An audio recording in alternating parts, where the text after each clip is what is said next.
My name is Sian and I'm the vocal coach for Welsh National Youth Opera's groups, which are 10 to 14 and 14 to 18. And they've come together today, all of them together, to do this project. We are singing an arrangement of Ar Lan y Môr, and I arranged it especially for the groups. There are so many unknowns when we were rehearsing over Zoom with our microphones off. So I really wanted to make sure the music was as straightforward and as bespoke for our group as possible. So we're doing a version of Ar Lan y Môr as part of the opening of the Sixth Senedd, which is very exciting. It's been wonderful being back in the Millennium Centre to actually record with people as opposed to just being in your house. It's one of those really famous Welsh folk songs that everyone should really learn, I think.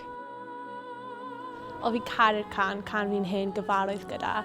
A fi'n meddwl bod e'n rhywbeth neis bod y cor yn neud, cos ni ddim fel arfer yn canu'n Cymraeg. Yn cwpl gwersi gyntaf, oedd ni'n mynd trwy'r cyfieithu trwy sut i ymganu a dweud y geiriau. Fi'n cofio Sian a Dan yn gofyn, sut ti'n dweud hyn, sut ti'n dweud hyn. A hynna'n profiad dda hefyd. It's strange having so much distance between everyone because we've always been quite close. But singing on this stage has been a great experience I can always take with me and tell everyone. Mi nes i yn nghanol lockdown, felly dwi ddim ond wedi bod yn ymarfer ar Zoom, felly mae'n arbennig cwrdd â pobl newydd a creu ffrindiau newydd. Those first few notes that I heard this morning were so joyful just to hear all those young people singing together. It's just been so long.